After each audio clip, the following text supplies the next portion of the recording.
Something very ominous is lurking within the Tournament of Power, as according to Bandai's website, a new fighter is set to enter the fray as we are set to near the Tournament of Power climax arc. But the question on everyone's mind is, who is this mysterious fighter? Is it someone that's already hidden within the tournament, or is this a brand new entity entirely that we have yet to see be revealed in the Universe Survival arc? And if so, who is this warrior, and how significant is their presence going to be as we near the end of the Tournament of Power? On today's video, I am joined by both Dazael and Emish's live as we're going to further discuss our thoughts and opinions as to who this might be, and it pertains if it is someone that we don't know about, how significant of an impact are they going to have as we go deeper in the Tournament of Power as we begin to reach the finale. And again, if you guys are new to this channel, I highly encourage you guys to punch that subscribe button and enable all notifications. That way you guys can be notified whenever a Dragon Ball video is posted onto this channel, alongside following me at Twitter to be up to date with all the latest in Dragon Ball, hashtag Dragon Ball Squad. So I wanted to go ahead and take the time to welcome both Emish and Dazael to this overall discussion, as we are going to be talking about the mysterious warrior that's rumored for Dragon Ball Super. Now, Emish and Daz actually have quite a different opinion as opposed to various other people on our Discord, alongside the comment section down below. So I highly encourage you guys to let me know down below as to who you guys believe this mysterious warrior is, if it's actually some sort of like a facade or some sort of like false narrative to where it's actually somebody that we know, or if in fact if you guys believe it's actually a new warrior that has not yet debuted in Dragon Ball Super. So I want to start off with Emish and asking you the question as to who is this mysterious warrior, because on Bandai's website, and according to a few translations, it was said that there is going to be a new super warrior that's going to appear in Dragon Ball Super's Tournament of Power. And in fact, we have, you know, some translations that suggest that this new story arc is going to be called the Tournament of Power Climax arc, so making the assumption that the Tournament of Power is going to be dying out, heading into its conclusion. And based on the figurines that we saw, we have three basic figurines. We have Goku, Gohan, Hit, and then over on the side we have this mysterious figure in which Bandai even says the silhouette outline does not represent the character. However, they did state that this is supposed to be a new fighter entering the tournament, and oddly enough, going back to Kenzaro's translation, to where episode 114's title is entitled A New Super Warrior Appears, but then the description pretty much goes a little bit in depth with Kale. For me, I think that it's more suitable to have an unknown fighter appear, because we practically already know every single fighter in the tournament so far. We've had a basic, you know, outline and look as to how every fighter looks like in this tournament. I mean, that's counting all 80 fighters, minus the other 4 fighters that have yet to appear, that being the 2 bugs from Universe 4 and the Namekians. But in my opinion, I don't think that this new fighter has anything to do with the Namekians or possibly the Universe 4 Warriors. However, Universe 4 concerns me a lot, because I'm pretty sure you've seen it as well. Not suggesting that it's Universe 4 that has this fighter, but the idea that Kitella, throughout the entire duration of Goku vs. Jiren, was seemingly relaxed and casually sitting back and smiling, while every single Hakaishin was very concerned and dumbfounded as to what they were witnessing from Jiren in terms of his raw power, especially during the moments where he powered up. Every single Hakaishin was baffled, including even Iwan, who is the highest ranked universe in this tournament. He was also surprised, but the only person that wasn't was Kitella. Now, some people were suggesting that maybe this fighter comes from Universe 4, this fighter comes from an unknown universe, perhaps maybe one of the universes that aren't participating. So I wanted to get your thoughts, Emish, and asking you, who do you think this mysterious warrior is? Is it going to be some sort of a ploy to get us distracted from the overall narrative of Jiren and Goku and Gohan and Frieza? Or do you believe it's somebody that we already know as to appearing as this new super warrior? So like, what are your thoughts on the whole situation? All right, so first and foremost, Bandai advertises it as a new warrior joins the fray. Yeah. And Hermes90 on Twitter goes on to say that the actual word Katun, I think that's the word that he used, I believe, is used to describe like a literal birth, like it's an actual birth. Yeah, however, it could be referenced to an actual new warrior as well. So with that being said, it's like we have the actual title for Dragon Ball Super episode 114, which is called Ghastly, Explosive Birth of a New Super Warrior. Yep. Right? And ironically enough, the entire episode of 114 is a reference to Kale and Caulifla fighting Goku. Primarily Kale during the fight to help Caulifla fight Goku. Yes. Apparently they're both getting bodied, and then she ends up resorting to transforming into her berserker state, and then it stops right there. Hermes98 translates it as but, meaning but something happens, and then Kenzaro translated as Kale, she transformed into her berserker state, and then ... That's it. After that, we don't have anything else. Ironically enough, Dragon Ball Super episode 111 is based on Universe 6. Hit versus Jiren. Hit's about to lose. Episode 112, Vegeta helping Kaba, another Universe 6 episode. 113, Caulifla versus Goku, another Universe 6 episode. Yeah. 114, another Universe 6 episode, Kale and Caulifla versus Goku. They're really pushing for them. And originally, when these characters were first introduced, they specifically told us that these are characters you have to watch out for. These are characters that we want to push. Especially the females, yeah. Exactly. And with Hit leaving Universe 6, for those of you who don't there's know, literally there's literally no one on their team to carry them in terms of whether it be a leading role, in terms of power. Okay, so Caulifla could be a leader. Some of us talked about Kaba potentially being that role, but I personally don't see that anymore. I see Caulifla maybe being a better leader in Hit's absence. And then power-wise, who do we have in terms of potential? Yeah, Kale has the most potential. And then because we know she's based off of Broly. Broly is literally a walking transformation. Like, he literally needed no excuse as to why he would obtain power. He just kept getting stronger. And now that Kale has learned to control that, I would say she's gotten weaker to some degree because, for example, we saw enraged Berserker Kale tank Super Saiyan Blue, despite whether or not you believe Goku was going all out. That's not the point. The point is it's Super Saiyan Blue, and she tanked it no problem. Like, she literally walked through the Kamehameha wave. She grabbed Goku by the face, tossed him around like he was a piece of garbage. It's just, it is what it is. We all saw it, right? There's no denying that. But then that same controlled Berserker Kale had a hard time or needed Caulifla's help to push back Pride Troopers, who Android 17 and 18 literally had no problem bodying by themselves, right? Yeah, 17 had no problem against Khosrow. 18 had no problem against the Rock Dude, the guy who could, increase his weight, and then Coco, stuff like that. She literally, these are characters who are weaker to some degree, especially 18. I don't want to say 17. 17 is obviously a high tier fighter, but generally speaking, you can see that the actual portrayal or the way they depict fights, it doesn't match up there. So yes, I would say an enraged Kale is actually more efficient in terms of not giving a fuck about who hits her. She just gets angrier, she gets stronger. But we also saw some downsides to that because she had to release her power and then she went batshit crazy, yada yada. Now, as far as the actual render, the silhouette, what they say is that, what Bandai says is that the actual, this is not a final representation of the product. Yeah, it's not the actual fight, the outline. Right, so Hermes Zanier goes on to say, however, that doesn't mean the silhouette for it, meaning the outlining, we can't make a theory based on that. So now, and what they mean by that is that obviously the fighter has no hair. It's not going to be a bald fighter, more than likely. There's nothing going on the side of its face, needing to depict if it has ears like Frieza or ears like Hit. No, yeah, we don't know anything. Right. Yeah, right. Exactly. No, there's no action. There's nothing. There's literally nothing. The only thing we can see is the silhouette or the outlining. Because now, for example, if they marketed a silhouette, right, and then they said this silhouette doesn't represent who the person is going to look like, then there's literally no person to put the silhouette on the picture. So it has nothing to do with the actual silhouette. What they're saying is this shadow does not depict, or it's not a final, the product is not finished yet. So take it with a grain of salt. However, we can make a theory based on the silhouette. That silhouette, ironically, is the same exact render used, which first showcased the controlled Super Saiyan Kale back months ago, before the Tournament of Power even aired, right? Before it even started, we got scans that showcased controlled Super Saiyan Kale with Ribrianne and with Jiren on those scans. And for like that whole month, people were asking, what happened to this Kale? When are we going to see this Kale? Did they scratch it? What's going on? And eventually, sooner or later, we saw her control her Super Saiyan state in the Tournament of Power. And then we got that scan months ago, way before we were expected to see it. Right. So now it's the same concept here.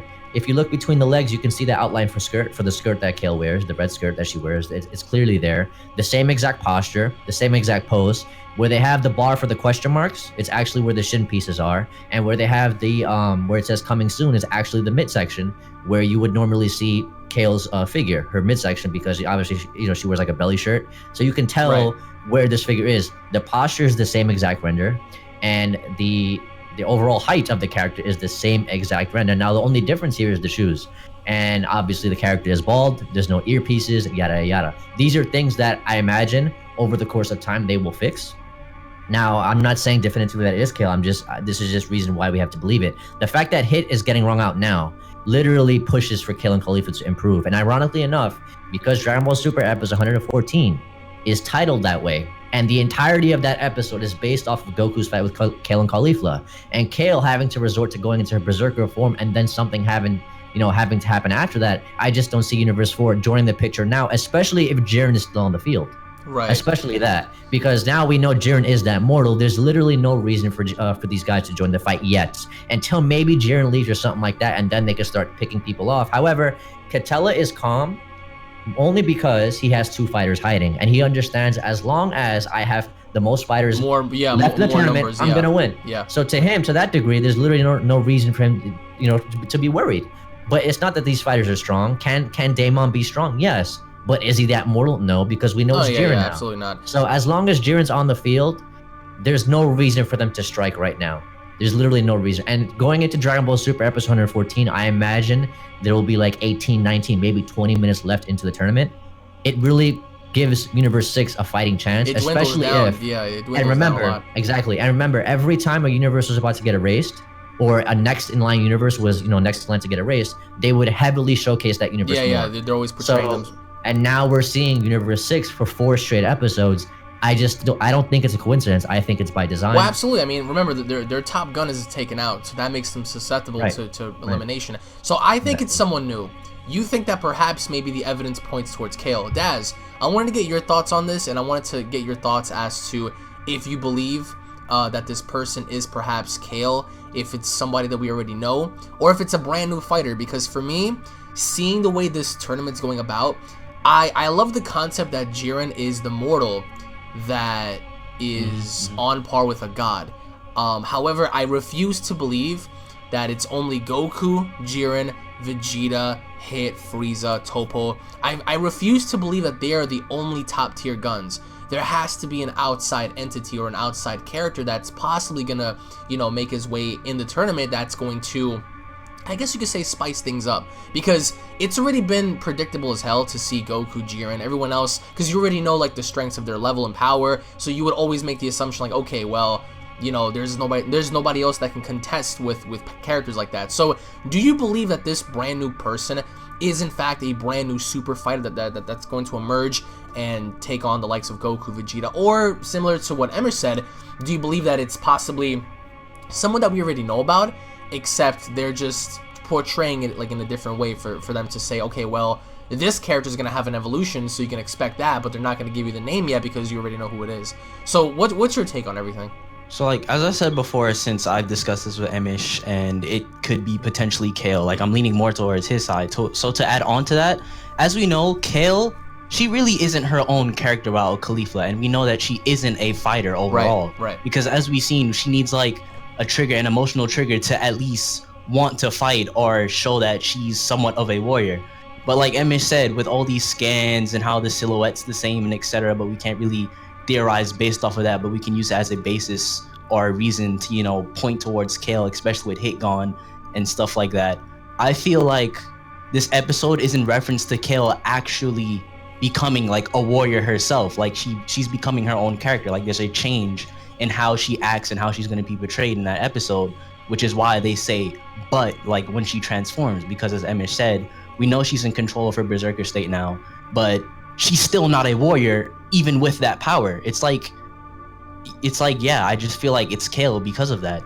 But going forward, do you see like any significant power increase from her that puts her on a comparative level to anybody who's above her, like Vegeta and Goku and stuff?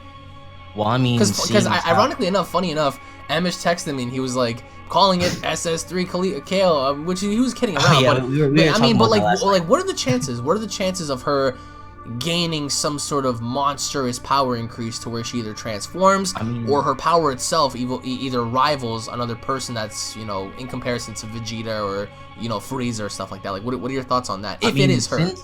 Since she is fighting along with Caulifla, like Caulifla is in the picture, is in, the upcoming episodes, like 113, 114, I believe. Yeah. I feel like Caulifla, again, is going to be the trigger for what Kale does, but I feel like whatever is going to happen to her, if it is indeed her, is going to make her her own warrior this time around.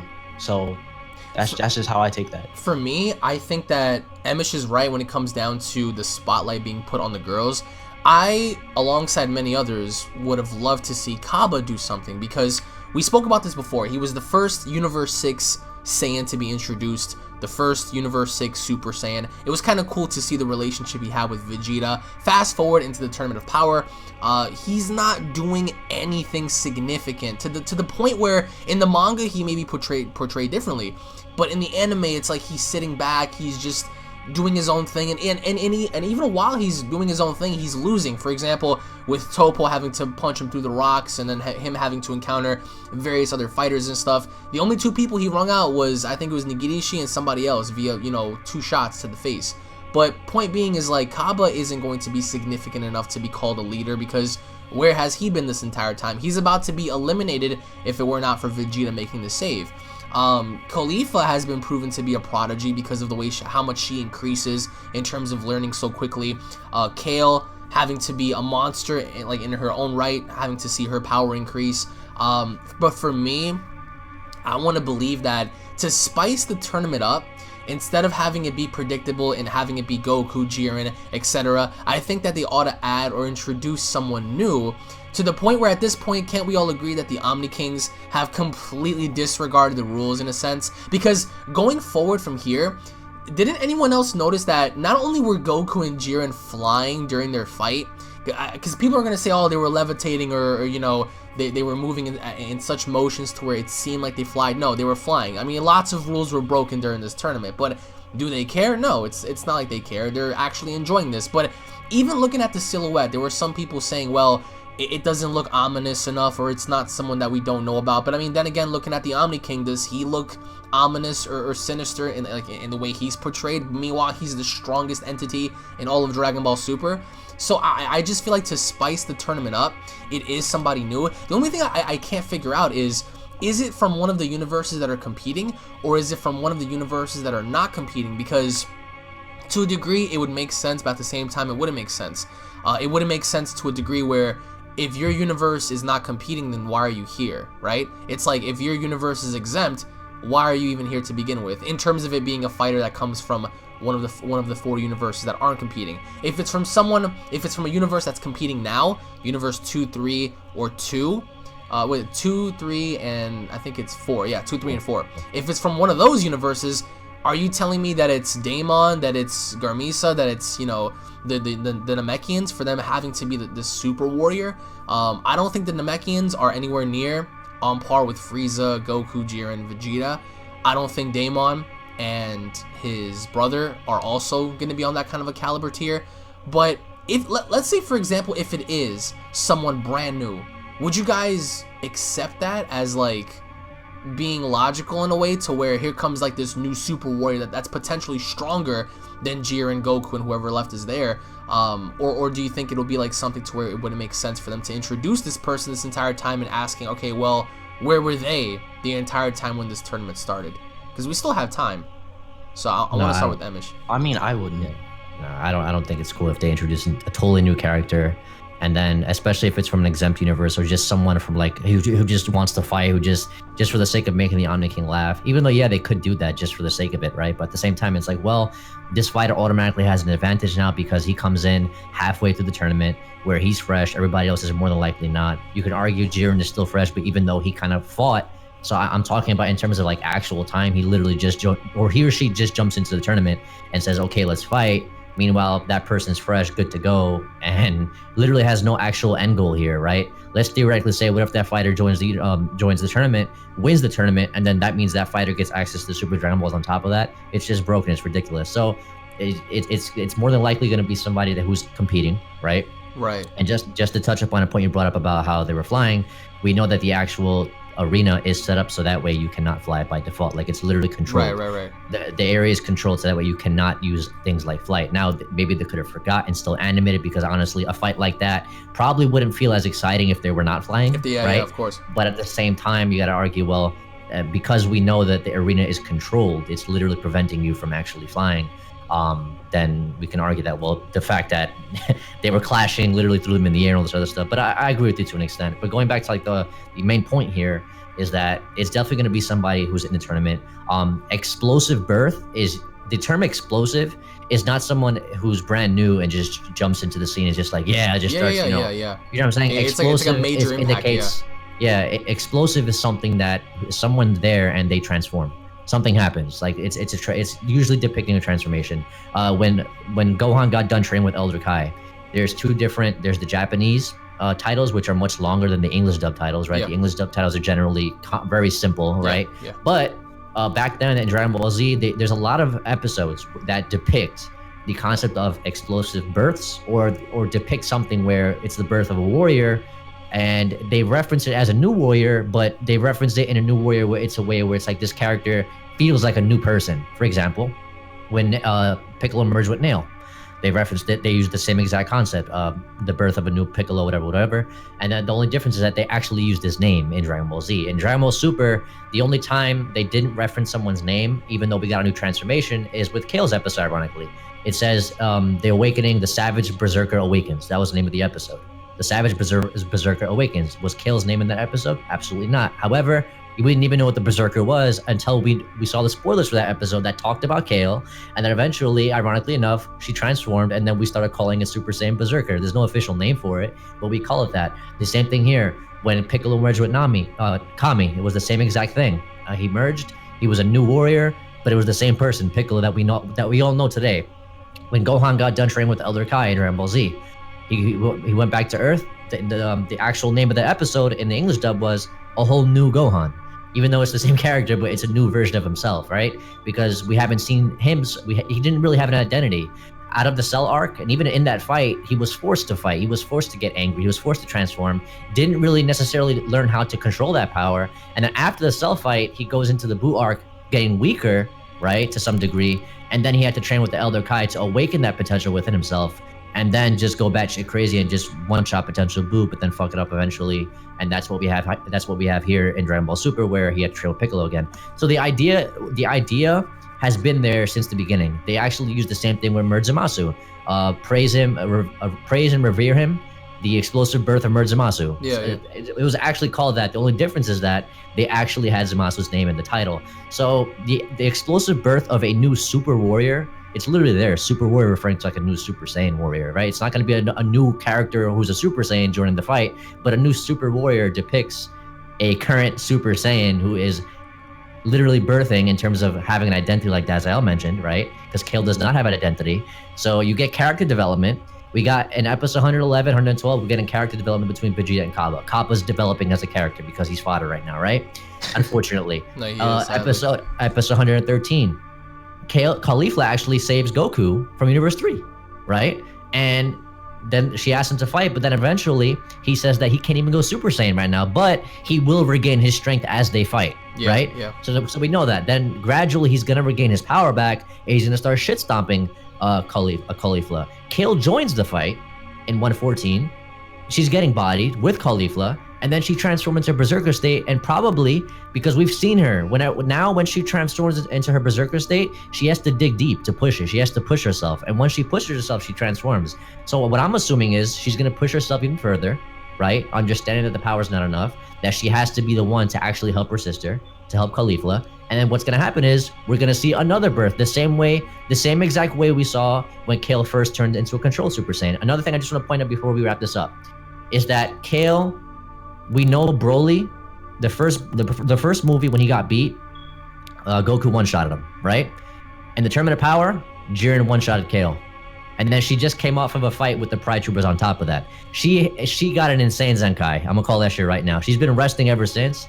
These fucking girls have gotten an insane Zenkai to a degree. So you're calling it right now. You really believe it's gonna be Kale? I mean, even if it is Kale, it's like I still don't beat her being because it's based on Broly. Because it's based on Broly. That's why. If Kale were not based on Broly, then we would have a reason to say it's a definitively new character. But we know for a fact Broly, every time he was beaten, he came back. He came back stronger than he ever was. And the reason I threw out the whole Super Saiyan 3 thing is because on top of the render being based on Kale, it's a spitting image of Kale, the postures of women, it's the same exact height, everything is there. you look at the eyebrow area, it's protruding insanely. Like it's literally protruding to the point where could be depicting a Super Saiyan 3. There's no reason to give Kale Super Saiyan God. There's no reason to give Kale Super Saiyan Blue, nothing like that. I don't think that the girls are going to become any sort of Super Saiyan God, Super Saiyan Blue tier. So for anyone out there who's going to misconstrue what we're saying, we're not saying that she is. However, Emish is alluding that it's possible that she reaches a different kind of power, like perhaps maybe a Super Saiyan 3 or whatever. But even with that, man, looking at what happened with Jiren and Goku, bro, it's like, how could anyone, I'm sorry, but how can anyone, seeing what Ultra Instinct Goku did, seeing how he did as a Super Saiyan Blue Kaioken times 20, seeing how Jiren ate all of his attacks, what could Kale do?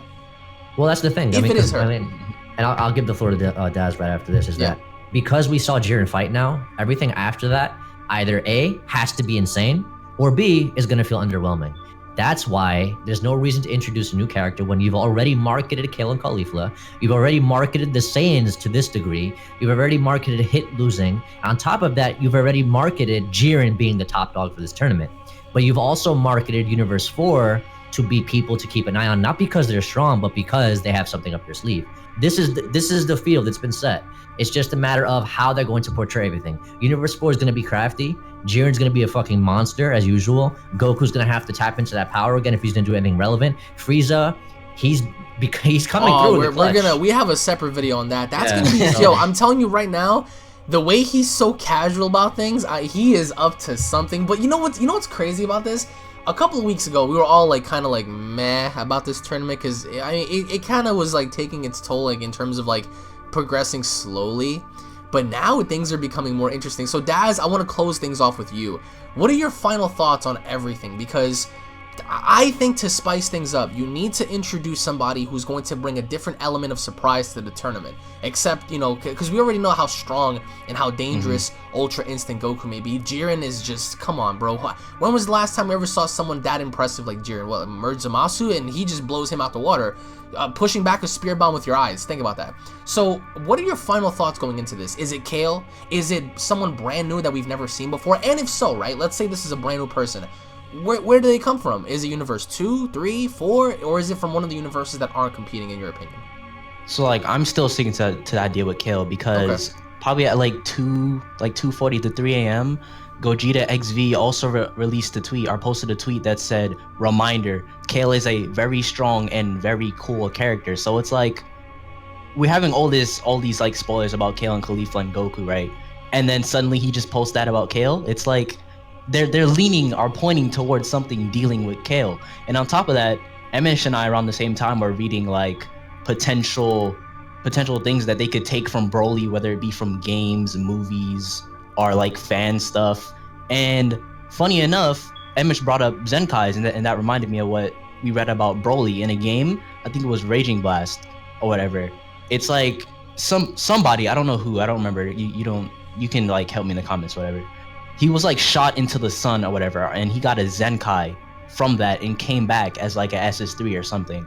So it's like early in the Tournament of Power, we see that when Kale was rampaging, blah, blah, blah, we see that Jiren shoots her up into the sky and she was heavily damaged. And she's still damaged as of right now, recovering.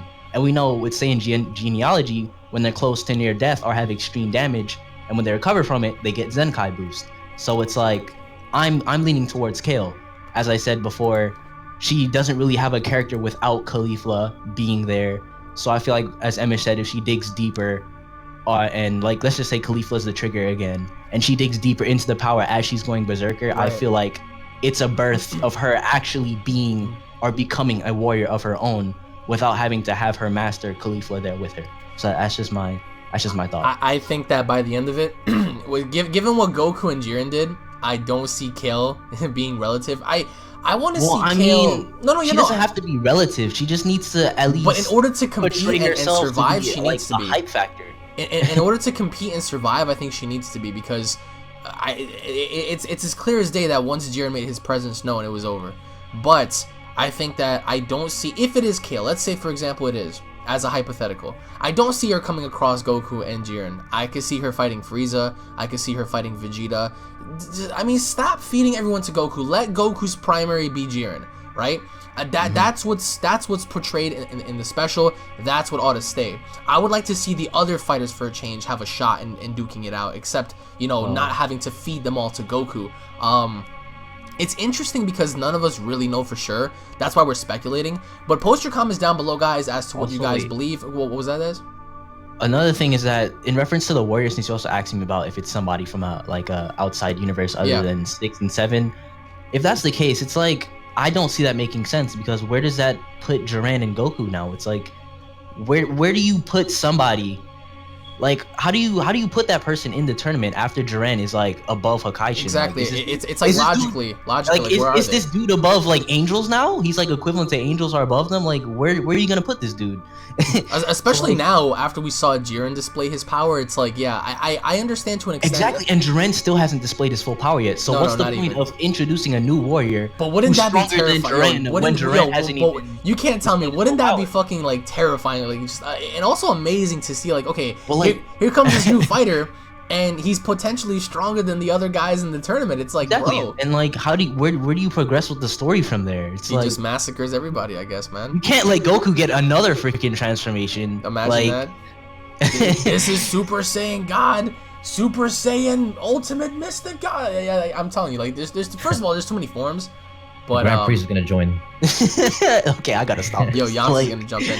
But post your comments down below, guys, and thank you all so much for watching. If you guys are unfamiliar with Emish's Live and Dazael, I will link their channels down below. Emish's Live, a lot of you guys may be familiar with him. In case you guys are not, he covers lots of Dragon Ball content on his channel alongside, I was about to say Yu Yu Hakusho for a second, alongside My Hero Academia, Boruto. He does analytical videos and stuff like that, so you guys can go on ahead and head over to his channel, where as opposed to Dazael, he does lots of awesome sprite animations. And as an example, if you guys watched earlier in this video, he was the one that did the Tournament of Power animation. So if you guys like sprite animations, head over to his channel. Thank you all so much for watching. If you guys have different opinions, then drop them down below as to what you guys believe it is. If you guys enjoyed the video, slap a like down below. If you guys are new to the channel, punch that subscribe button, guys, and more importantly, enable that bell, because YouTube tends to be drunk at times and not notifying people. So thank you all so much for watching, and we'll be seeing you all down below. Take it easy, guys.